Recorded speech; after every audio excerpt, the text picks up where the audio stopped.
otak merupakan bagian tubuh yang paling penting bagi manusia? Sekarang angkat tangan Anda dan letakkan pada dahi. Tepat di situ ada bagian otak yang paling istimewa. Bagian itu disebut prefrontal cortex atau disingkat PFC. Menurut peneliti otak Jordan Grafman, PFC ini hanya ada pada otak manusia, sehingga membedakan kita dengan binatang. Bagian ini diciptakan dan dirancang khusus oleh Tuhan supaya manusia mampu memilih dan memiliki etika. PFC berfungsi seperti pemimpin. Ia bertanggung jawab untuk berkonsentrasi, memahami benar dan salah, mengendalikan diri, menunda kepuasan, berpikir kritis, dan merencanakan masa depan. PFC adalah pusat pertimbangan dan pengambilan keputusan. PFC inilah yang membentuk kepribadian dan perilaku sosial. Sayangnya, PFC adalah bagian otak yang paling mudah mengalami kerusakan. Jika PFC rusak, maka kepribadian orang bisa berubah. Rusaknya PFC bisa disebabkan oleh benturan fisik, bisa juga oleh zat kimia, seperti narkotika, psikotropika, dan zat adiktif atau nafsa. Dan ternyata penyebab paling merusak juga pornografi, yang disebut narkolema, narkotika lewat mata. Bagaimana pornografi mempengaruhi otak dan pikiran kita? Adi, remaja 12 tahun, melihat gambar di TV yang menjurus ke porno. Awalnya, ia merasa kaget dan jijik. Ini karena sistem limbik di otak Adi menjadi aktif. Sistem limbik mengatur emosi juga keinginan makan, minum, dan berhubungan seksual. Sistem limbik ini kemudian mengaktifkan zat kimia otak bernama dopamin. Dopamin memberi rasa senang, penasaran, sekaligus kecanduan. Zat ini juga aktif jika orang mengkonsumsi nafsa. Oleh karena itu, sifat candu pornografi sama dengan sifat candu nafsa. Otak akan mengingat apa yang membuat Adi senang dan bagaimana ia memperolehnya. Jika Adi mendapatkan pembinaan akhlak, etika yang baik, dan patuh pada norma sosial, dorongan melihat pornografi, meskipun menyenangkan, akan ia abaikan. Namun karena hal itu tidak ada pada diri Adi, ketika ia sedang merasa bosan dan ingin mencari kesenangan, otak akan mendorongnya agar melihat pornografi lagi. Namun lama-lama, Adi bosan melihat jenis gambar yang sama, dan butuh yang lebih porno untuk memicu rasa senang.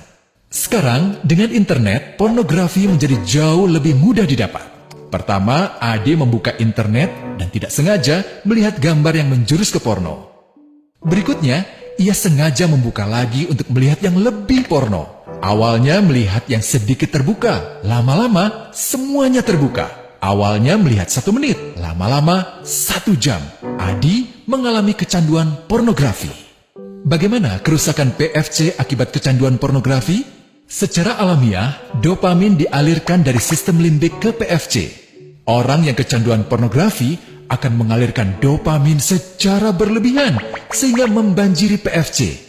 PFC menjadi tidak aktif karena terendam dopamin. Semakin sering PFC tidak aktif, ia akan semakin mengerut dan fungsinya terganggu. Sistem limbik justru akan berkembang semakin besar karena terus mengaktifkan dopamin, sehingga Adi cenderung untuk terus mencari kesenangan tanpa takut atas akibatnya. Jika tidak ditangani segera, Adi berpeluang besar menjadi pelanggan pornografi seumur hidup dan mengalami kerusakan otak di bagian PFC.